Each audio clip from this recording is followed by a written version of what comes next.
उस वक्त की बात है जब भगवान बुद्ध इस धरती पर अवतरित थे। एक व्यक्ति जिसके पास धन दौलत की कोई कमी नहीं है, उसके साथ जीवन काटने वाली पत्नी और राम लक्ष्मण जैसे 2 बच्चे भी हैं, उसके पास सब कुछ है। फिर एक दिन उस व्यक्ति के मन में भगवान को पाने की लालसा जगी। उसने सोचा कि मैंने बहुत सारा धन कमा लिया, अब कभी धन की कमी नहीं आएगी, पर मेरे पास ईश्वर नहीं है, मुझे ईश्वर के दर्शन करने हैं। उस व्यक्ति ने ईश्वर खोजने की ठान ली। फिर उसने कई सारे मंदिरों और धर्म स्थानों का निर्माण करवाया, पर उसे ईश्वर के दर्शन नहीं हुए। फिर उसने दान पुण्य करना शुरू किया। उसके खजाने से कई सारा धन दान पुण्य में लगा दिया, फिर भी उसे ईश्वर नहीं मिले। फिर उस व्यक्ति ने सोचा कि अब मैं बड़े बड़े धामों के तीर्थ करता हूं। उस व्यक्ति ने कई तीर्थ स्थानों के दर्शन किए। ऐसे ही 20 साल गुजर गए, पर उस व्यक्ति को ईश्वर नहीं मिले।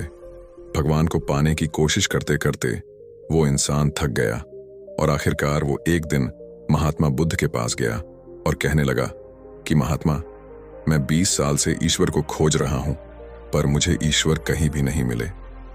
क्या आप मुझे ईश्वर पाने का कोई मार्ग दिखा सकते हैं? उस व्यक्ति की बातें सुनकर महात्मा बुद्ध उससे पूछने लगे कि सुनो बालक, ईश्वर खोजना कोई बड़ी बात नहीं है, वह तो बड़ी आसानी से मिल जाते हैं। अच्छा, तुम ये बताओ कि ईश्वर को खोजने के लिए तुमने क्या किया और कहां-कहां खोजा? वह व्यक्ति बुद्ध को पूरी बात बताता है कि मैंने कई सारे मंदिरों और धर्म स्थानों का निर्माण किया, दान पुण्य किया और कई सारे तीर्थ स्थानों के दर्शन किए, फिर भी मुझे ईश्वर नहीं मिले। महात्मा उसकी बातें सुनकर हंस पड़े और कहा, ठीक है, तुम्हें ईश्वर के दर्शन करने हैं ना, तुम शाम के वक्त मेरे पास आ जाना, तुम्हें ईश्वर मिल जाएंगे। वो सज्ज होकर चला गया कि मुझे आज ईश्वर के दर्शन हो। कुछ देर बाद संध्या होने को आई, पर महात्मा बुद्ध संध्या होने से पहले कुछ ढूंढने लगे हैं। शिष्यों ने आकर पूछा कि गुरुजी, आप क्या ढूंढ रहे हैं? महात्मा बुद्ध ने बताया कि मेरे पास एक कीमती मोती था, परंतु वो कीमती मोती खो गया है, उसे ही ढूंढ रहा हूं।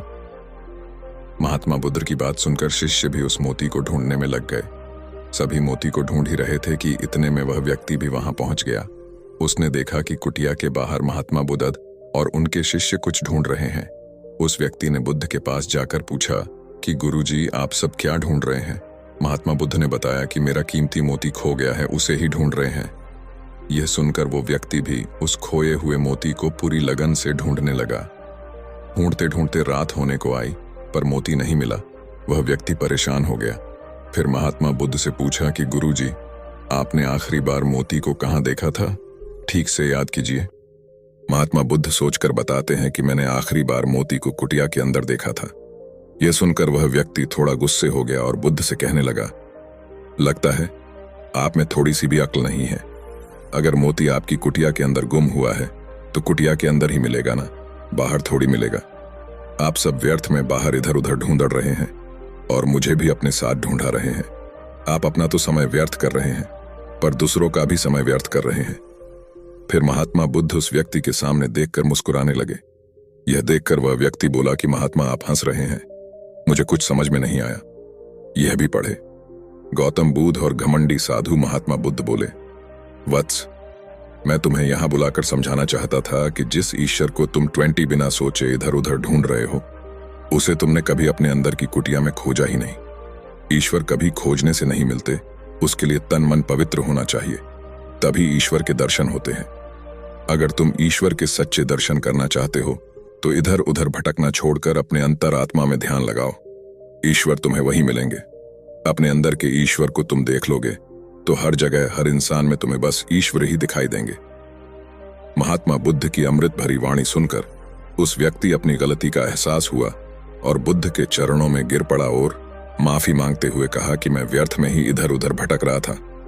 वास्तव में तो ईश्वर हमारे अंदर ही होते हैं। दोस्तों, अगर आपको ये कहानी पसंद आई हो तो हमें कमेंट करके जरूर बताएं, और अगर आप ऐसी ही प्रेरणादायक स्टोरीज पढ़ना पसंद करते हैं तो हमारे साथ बने रहे और हमारे चैनल को सब्सक्राइब करें। धन्यवाद।